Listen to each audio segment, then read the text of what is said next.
Welcome to BRK education. నేను మీ స్వీయ వర్మ. ఈరోజు మనతో పాటు స్టూడియోలో ఉన్నారు senior stock market analyst and trainer and also expert in Indian economy AS Chakravarthy garu. నమస్కారం అండి. నమస్కారం స్వీయ గారు. ఎలా ఉన్నారు చక్రవర్తి గారు? ఫైన్ మేడం గారు. ఎనీహో మీ బీఆర్కే ఛానల్కి ధన్యవాదాలు.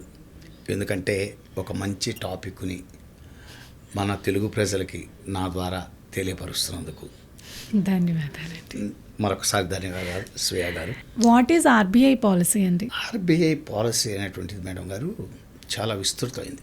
అలా ముందు మనం ఏం చేద్దామంటే మనము కొంత డెప్త్ అంటే introduction RBI, history of the RBI, తర్వాత RBI role of the RBI Indian economy, తర్వాత ఆర్బీఐ మానిటరీ పాలసీస్ దేని బేస్ చేసుకొని ఉంటాయి.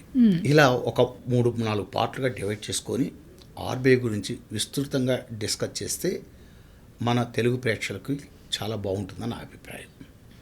అందులో ముందు అసలు ఆర్బీఐ ఏంటి, అసలు ఆర్బీఐ పుట్టుపూర్వోత్తరాలు, దాని చరిత్ర చెప్పుకుంటూ టాపిక్కి వెళ్దాం మేడం గారు. తప్పకుండా. మరొకసారి ధన్యవాదాలు ఈ అవకాశం ఇచ్చేందుకు. మేడం గారు, యాక్చువల్గా 1921లో మనకు భారతదేశంలో 3 పెద్ద బ్యాంకులు ఉండేవి. ఒకటి bank of Bengal, 2 bank of Madras, 3 bank of Mumbai అంటే బాంబే. ఈ 3 బ్యాంకుల్ని మెర్జ్ చేస్తూ ఇంపీరియల్ బ్యాంక్ ఆఫ్ ఇండియా అని ఒక బ్యాంకుని సృష్టించడం జరిగింది.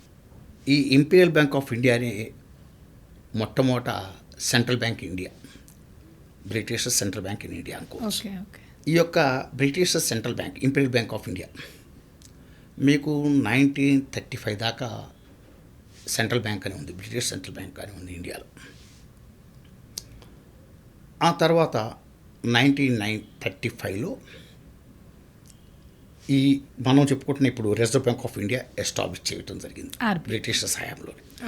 తర్వాత ఈ యొక్క ఆర్బీఐని 1949లో నేషనలైజ్ చేయడం జరిగింది మనకు ఆఫ్టర్ ఇండిపెండెన్స్.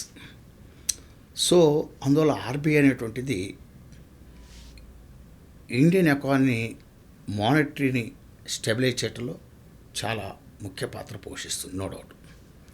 తర్వాత వన్ మోర్ ఇంపార్టెంట్, మీరు అడగచ్చు ఇందాక ఇంపీరియల్ బ్యాంక్ ఆఫ్ ఇండియా ఉంది, మరి అదేమైంది అంటే ఆ ఇంపీరియల్ బ్యాంక్ ఆఫ్ ఇండియా అనేటువంటిది తర్వాత క్రమంలో స్టేట్ బ్యాంక్ ఆఫ్ ఇండియాగా కన్వర్ట్ అయింది. అది 1955లో నేషనలైజ్ అయింది. ఆ imperial bank of India nationalise state bank of ఇండియాగా కన్వర్ట్ అయింది. అంటే 1921 నుంచి 1935 వరకు ఇంపీరియల్ బ్యాంక్ ఆఫ్ ఇండియా అంటే ఇప్పుడు మన స్టేట్ బ్యాంక్ ఆఫ్ ఇండియా అనుకుంటాం, అదే సెంట్రల్ బ్యాంక్ ఆఫ్ ఇండియా, అదే లోగోతో ఉండేది, అదే లేదు వేరే logo, Central Bank of India ఉండేది. ఎప్పుడైతే ఆర్బీఐ ఎస్టాబ్లిష్ అయిందో 1935లో, ఇంపీరియల్ బ్యాంక్ ఉంది, ఆర్బీఐ ఉంది. 1949 నుంచి ఇది nationalised. It's history of the RBI. So the main motto of the RBI, అసలు ఆర్బీఐని ఎందుకు ఎస్టాబ్లిష్ చేయడం జరిగిందంటే 3 విషయాలండి. ఒకటి టు రెగ్యులేట్ ది కరెన్సీ, రెండోది వచ్చేసరికి to regulate the credit policies, మూడోది వచ్చేసరికి maintaining monetary stability. These 3 are very very important for the purpose RBI establish. ఇది ఓవరాల్గా బ్రీఫ్గా ఆర్బీఐ గురించి మనం హిస్టారికల్గా చెప్పుకుంది, హిస్టరీని బేస్ చేసుకొని చెప్పుకుంది. ఇప్పుడు ఆర్బీఐ పాత్ర చాలా విస్తృతమైంది ఇండియన్ ఎకానమీలో. ఏంటంటే our population 145 crores population at present India, $4.2 trillion economy. ఇంత ఎకానమీని కాపాడుకుంటూ 145 crores పాపులేషన్ ఆశలు ఆకాంక్షలు నెరవేర్చాల్సిన బాధ్యత చాలా చాలా ఉంది ఆర్బీఐ మీద. అందువల్ల ఆర్బీఐ ఒక మానిటరీ పాలసీ డిజైన్ చేసుకున్నప్పుడు, అంటే ఒక పాలసీలో కొన్ని డిసిషన్స్ తీసుకున్నప్పుడు జనరల్గా ఏ విషయాల మీద వాళ్ళు కాన్సన్ట్రేట్ చేస్తారంటే మనం విస్తృతంగా డిస్కస్ చేసుకున్నట్లయితే 1 by 1 చెప్తా. ఫస్ట్ పాయింట్ వచ్చేసరికి maintain the growth rate is very very important madam garu. Maintain the growth rate is very very important.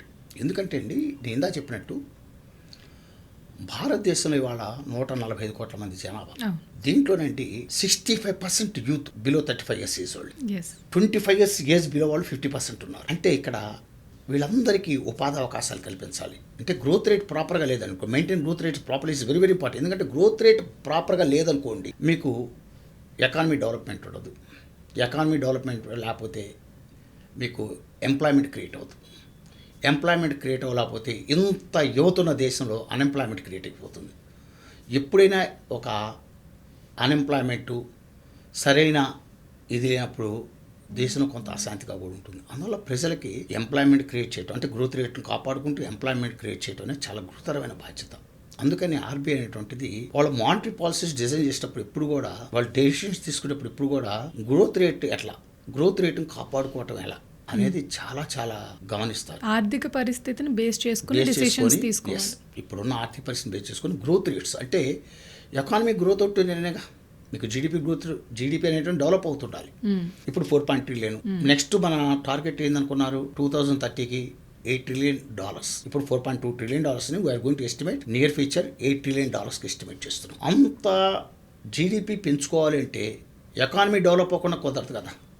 So అందువల్ల maintain the growth rate is very very important before taking decisions. అందువల్ల దాన్ని చాలా చాలా జాగ్రత్తగా గమనిస్తుంటారు. అది first point number 1. రెండో point ఏంటంటే madam గారు, controlling inflation is very very important. ఎందుకంటే ఇందా నేను చెప్పినట్టు ఈ దేశంలో 145 కోట్ల మంది జనాభాలు ఇప్పుడున్న జనాభాలో గవర్నమెంట్ గణాంకాల ప్రకారం అయితే 13 crores బిలో పావర్టీ లైన్ అని చెప్తున్నారు. అంటే రోజువారీ వేతనం $180 కన్నా కింద ఉన్నటువంటి వాళ్ళు 13 కోట్లు ఉన్నాయని చెప్తున్నారు. But my personal perception 20% minimum అనుకున్నా కూడా 25 crores తక్కువ ఉండరు. 25 crores తక్కువ ఉండరు బిలో పావర్టీ లైన్.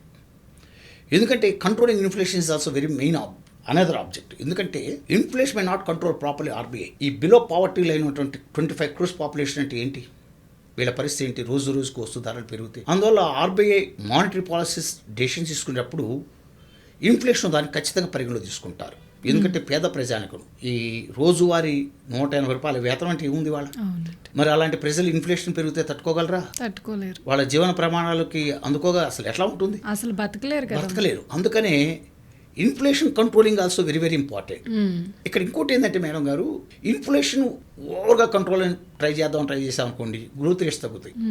గ్రోత్ రేట్స్ని విపరీతంగా పెంచుదామని ట్రై చేసామనుకోండి ఎకానమీలో గమ్మత్తు విషయం ఏంటంటే మీకు ఇన్ఫ్లేషన్ పెరుగుతుంది. ఇన్ఫ్లేషన్ ఓవర్గా పెరిగితేనేమో ఇన్ఫ్లేషన్ పెరుగుతుంది అనుకోండి, growth rates okay well and good. అందువల్ల ఇక్కడ ఏంటి balancing these two is very very important. Balancing. అందుకనే గ్రోత్ రేట్స్ ప్రాపర్ మెయింటైన్ చేస్తూ ఇన్ఫ్లేషన్ పెరగకుండా చూసుకోవాలి. ఎకానమీలో అండి మనకు 145 కోట్ల మంది ఉన్న జనాభాలో ఇంత జనాభా ఉన్న దాంట్లో మీకు యాజ్ పర్ గవర్నమెంట్ క్యాలిక్యులేషన్స్ మీకు 13 crores బిలో పావర్టీ అని చెప్తున్నారు.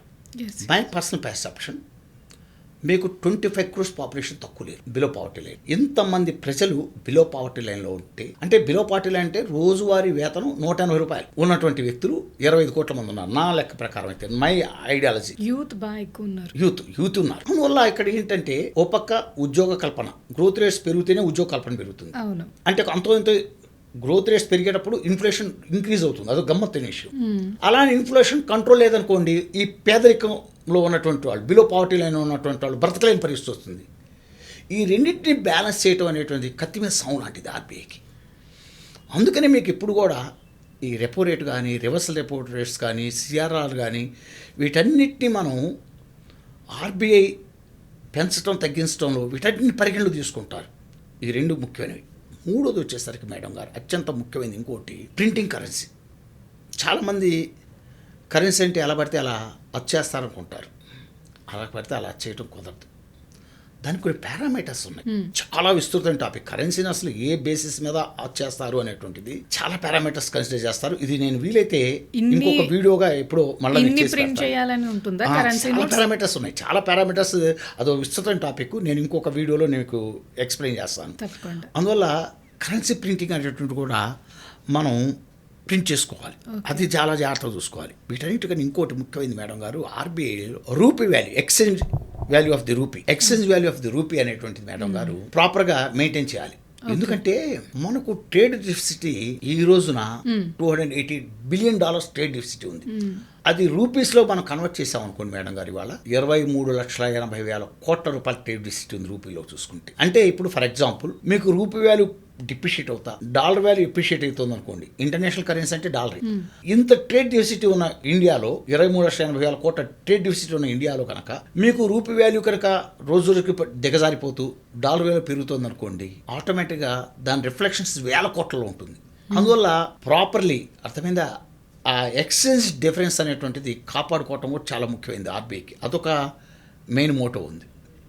ఇది కాకండి ఇంకోటి, ఆల్ కమర్షియల్ బ్యాంక్స్ని కంట్రోల్ చేస్తూ సేఫ్ గార్డ్ అంటే వాటిని అన్నింటినీ సక్రమైన పద్ధతిలో నడపడం కూడా ఆర్బీఐ ఆబ్జెక్టివ్లో ఒకటండి. ఎందుకంటే కమర్షియల్ బ్యాంకుని కంట్రోల్లో పెట్టుకొని జాగ్రత్తగా ఓవరాల్ ఎకానమీలో కమర్షియల్ బ్యాంక్ యొక్క రోల్ అనేటువంటిది, అంటే అక్కడ మిస్ ఆఫ్ ఆపరేషన్స్ కానీ మాల్ ప్రాక్టీసెస్ జరగకుండా జాగ్రత్తగా కమర్షియల్ బ్యాంక్ మీద just like watch dog observe చేయడం కూడా ఒక ఆర్బీఐ యొక్క ఆబ్జెక్ట్స్లో అదొకటి మెయిన్. అంటే ఒక ఆర్బీఐ మానిటరీ పాలసీస్ డిజైన్ చేసేటప్పుడు చాలా చాలా పాయింట్స్ని విస్తృతంగా తీసుకుంటారు వాళ్ళు. వీటన్నిటిని బేస్ చేసుకొని they are moving. Try to understand. RBI పాలసీకి అసలు ఇండియన్ ఎకానమీకి అసలు సంబంధం ఏంటండి? అయ్యో, మీకు అసలు ఎకానమీ అనేటువంటిది మొత్తం కూడా డిపెండ్ అయ్యేది నీకు ఆర్బీఐ పాలసీ. ఇప్పుడు నేను చెప్తుంది అదే కదా మీకు, గ్రోత్ రేటు జీడిపి పెంచుకోవాలి. మీరు ఇష్టం వచ్చినట్టు గ్రోత్ రేట్ పెంచాలని ట్రై చేస్తే కుదరదు, వడ్డీ రేట్లు తగ్గిస్తే కుదరదు గ్రోత్ రేట్ కోసం అని. మీకు ట్రై టు అండర్స్టాండ్. నీకు డిపాజిట్ రావుగా, బ్యాలెన్సింగ్ ఉంటుందండి. వీటన్నిటిని చాలా బ్యాలెన్సింగ్ చేసుకోవాలి. ప్రతిదీ దృష్టిలో పెట్టుకుని ఆర్బీఐ పాలసీ మానిటరీ పాలసీస్ ఉంటాయి. వాటి గురించి నేను విస్తృతంగా నేను డిస్కస్ చేస్తాను. తర్వాత ఇంకోటి అండి, లిక్విడిటీని మెయింటైన్ చేయటం అంటే చాలా ఇంపార్టెంట్. ఆర్బీఐ అనేటువంటిది లిక్విడిటీ ఓవర్ అవ్వకూడదు, ఎకానమీలో లిక్విడిటీ తగ్గకూడదు. దాన్ని బ్యాలెన్స్ చేయటం కూడా ఆర్బీఐ రోల్ ఒకటి. ఇన్ని విషయాలను బేస్ చేసుకొని ఆర్బీఐ మానిటరీ పాలసీస్ ఉంటాయి. ఓకేనా మేడం గారు? ఇప్పుడు ఆర్బీఐ మానిటరీ పాలసీస్లో వీటన్నిటిని ప్రాపర్గా మెయింటైన్ చేయడం కోసం ఏ రేట్లు ఎలా మెయింటైన్ చేస్తా అనేది కొంత విస్తృతంగా మనం డిస్కస్ చేద్దాం.